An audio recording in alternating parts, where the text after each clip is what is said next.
Antes do primeiro disparo, o silêncio da selva já carregava um aviso.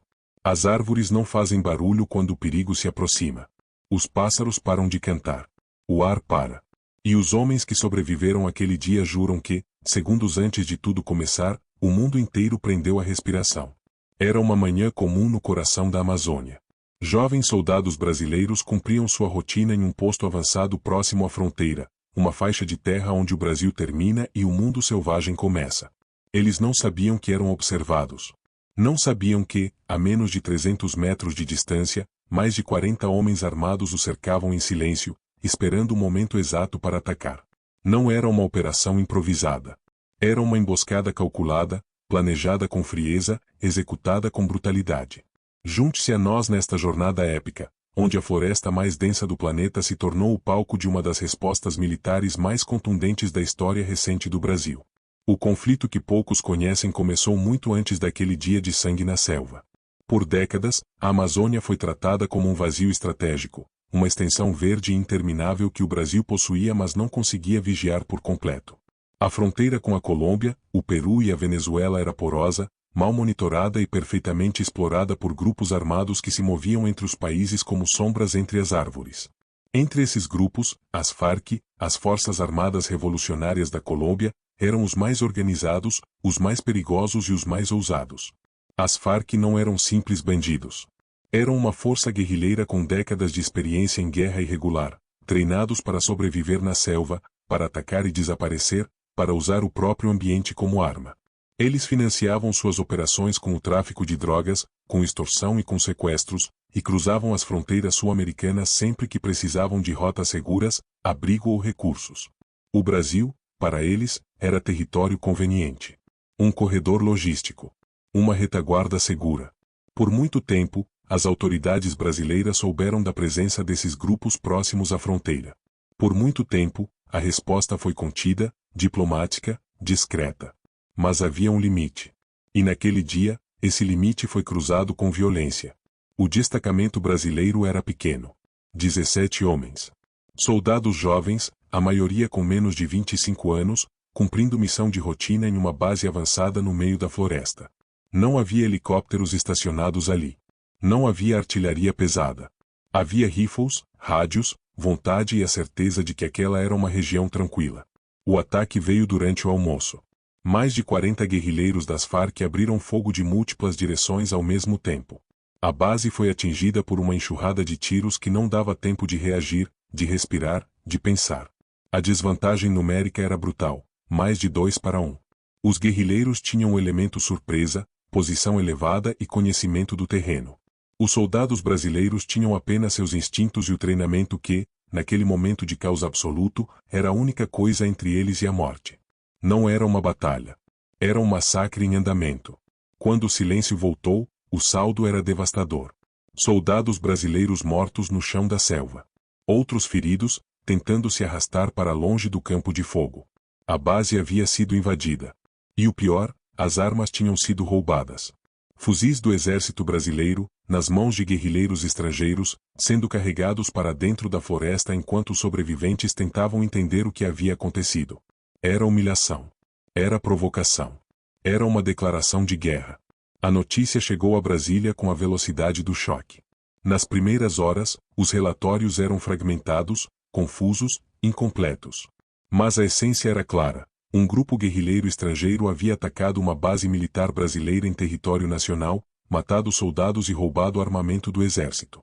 A reação no alto escalão das Forças Armadas foi imediata e inequívoca. Não havia espaço para hesitação, para deliberação prolongada, para o tipo de cautela diplomática que, em outras circunstâncias, poderia retardar uma resposta. A ordem que desceu pela cadeia de comando era direta como um soco. Quero uma resposta agora. Não era retórica. Era determinação absoluta. O Brasil nunca foi um país que projetava força militar com frequência. Historicamente pacífico, sem conflitos externos desde a Guerra do Paraguai no século XIX, o país cultivou uma imagem de nação que resolve seus problemas com diplomacia, com diálogo, com paciência. Mas havia algo que o Brasil nunca toleraria, algo que estava escrito na alma da instituição militar desde sua fundação: a violação da soberania nacional no próprio território. Aqueles guerrilheiros haviam cometido o erro fatal de acreditar que o Brasil não reagiria. Estavam prestes a descobrir o quão profundo era esse equívoco. A mobilização começou nas primeiras horas após o ataque. O exército ativou unidades de operações especiais com experiência em guerra na selva. A Força Aérea preparou suas aeronaves para reconhecimento e apoio aéreo. A Marinha posicionou embarcações fluviais nos rios que cortavam a região, fechando as rotas de fuga pela água. Era uma operação conjunta, coordenada, planejada com uma velocidade que surpreendeu até os próprios militares envolvidos. A Amazônia é o ambiente mais hostil do planeta para operações militares. A floresta densa impede visibilidade a mais de 10 metros. O calor e a umidade consomem os homens mais resistentes. Os rios funcionam como barreiras naturais que podem isolar tropas inteiras. Insetos, cobras, doenças e a própria vastidão da floresta são inimigos tão perigosos quanto qualquer guerrilheiro armado. Operar ali não é apenas uma questão de treinamento. É uma questão de sobrevivência. Mas os militares brasileiros conheciam essa floresta. Tinham treinado nela, sofrido nela, aprendido seus ritmos e seus segredos ao longo de décadas. E agora, carregando a raiva de uma humilhação nacional, eles entraram nela com um objetivo único: encontrar os responsáveis pelo ataque e não voltar sem as armas roubadas. Não voltaremos sem nossos fuzis. Essa frase, dita pelo comandante da operação antes de os primeiros soldados adentrarem a selva, resumia tudo. Não era apenas uma missão militar. Era uma questão de honra. Os guerrilheiros acreditavam que a floresta os protegia. Era sua lógica tradicional: atacar, causar dano e desaparecer nas profundezas da mata, onde nenhuma força convencional conseguiria segui-los. Havia funcionado por décadas na Colômbia, no Peru, em dezenas de conflitos onde grupos irregulares usaram o ambiente como escudo invisível. Mas desta vez, havia uma diferença fundamental. O Brasil não estava apenas enviando soldados para vasculhar a mata aleatoriamente. Estava enviando tecnologia, inteligência e determinação coordenada. O rastreamento começou com reconhecimento aéreo. Aviões e helicópteros percorreram a região, identificando trilhas, acampamentos improvisados e movimentação suspeita entre as árvores. As informações eram compiladas em tempo real e repassadas às equipes terrestres, que avançavam em silêncio absoluto pela floresta, usando técnicas de guerra irregular que espelhavam as próprias táticas dos guerrilheiros. Era uma caçada. E os caçadores eram pacientes. As equipes de operações especiais do Exército Brasileiro não são amplamente conhecidas pelo público civil. Operam nas sombras, treinam em condições extremas e raramente aparecem nos noticiários. Mas ali, na Amazônia em chamas, esses homens mostraram para o mundo o que eram capazes de fazer. Avançavam pela selva sem fazer ruído, comunicando-se por sinais, lendo o terreno como um texto familiar, identificando armadilhas antes de cair nelas. Os guerrilheiros deixavam rastros. Rastros de botas na lama, galhos quebrados no ângulo errado, cinzas de fogueiras ainda mornas. Cada pista era registrada, analisada, incorporada a um mapa mental que ia se tornando mais preciso a cada hora. A floresta, que eles pensavam ser sua aliada, estava se tornando sua prisão. Foi então que o Brasil acionou seu trunfo mais inesperado, o AMB-314 Super Tucano. Para quem não conhece, o Super Tucano é uma aeronave de ataque leve desenvolvida pela Embraer, a gigante aeronáutica brasileira. À primeira vista, parece desproporcional para uma missão de guerra. É um avião relativamente pequeno, movido a turbohélice, com velocidade muito inferior à de caças modernos. Críticos externos, vendo aquela aeronave partir para uma operação de combate, poderiam ter subestimado seu papel. Seria o segundo grande erro dos guerrilheiros. O Super Tucano foi projetado especificamente para exatamente este tipo de operação. Sua velocidade reduzida, que parecia uma desvantagem, era na verdade seu maior trunfo em ambiente de selva.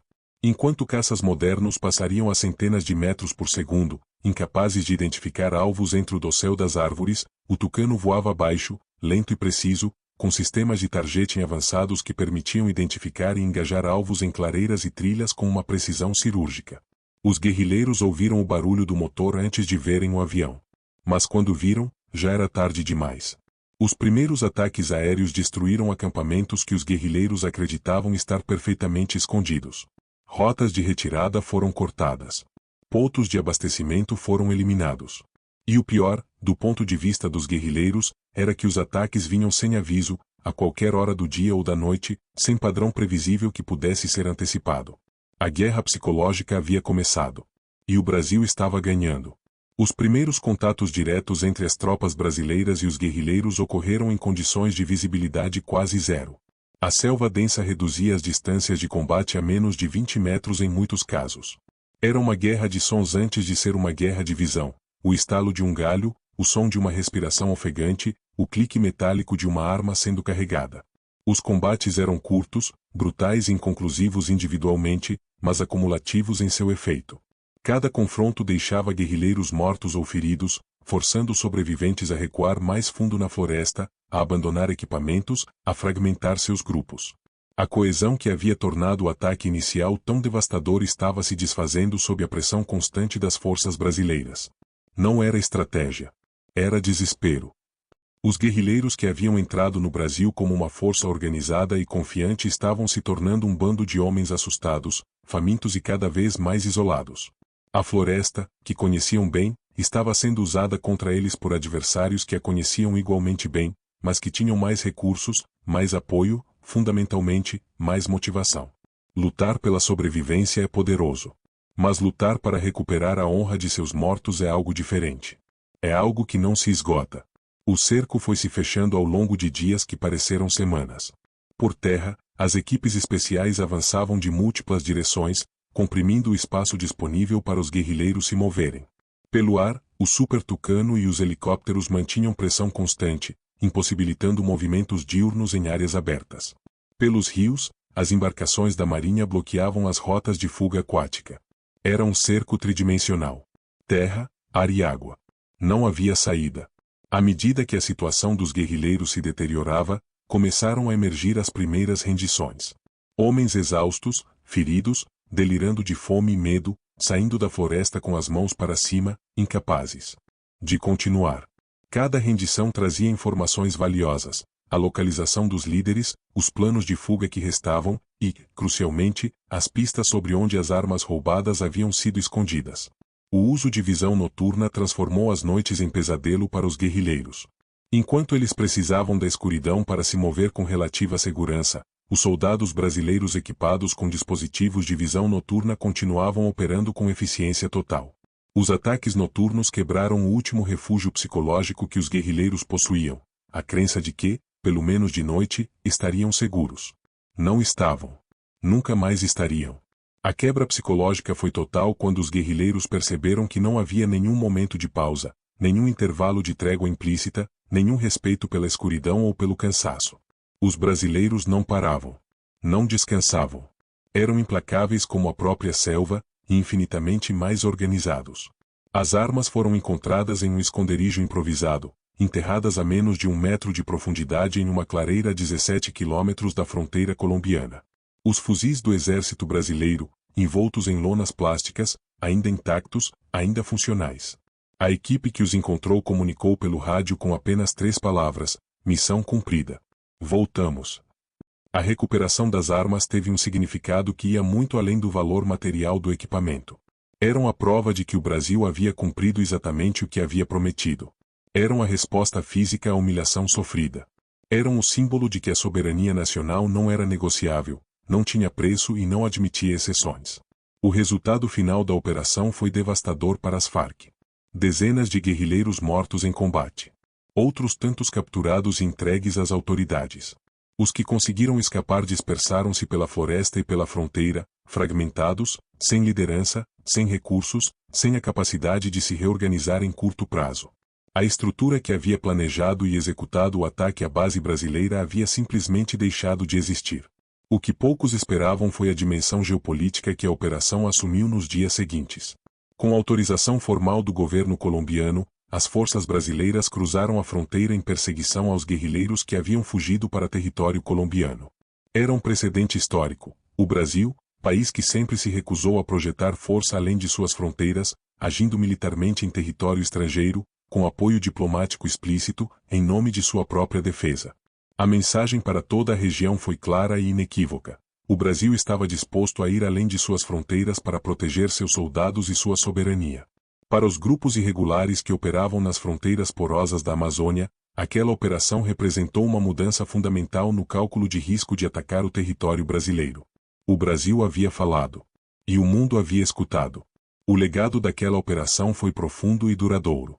No campo doutrinário, as Forças Armadas revisaram completamente seus procedimentos para destacamentos avançados na Amazônia. O número mínimo de homens em postos fronteiriços foi aumentado. Os protocolos de comunicação foram modernizados. Os exercícios de treinamento em ambiente de selva foram intensificados.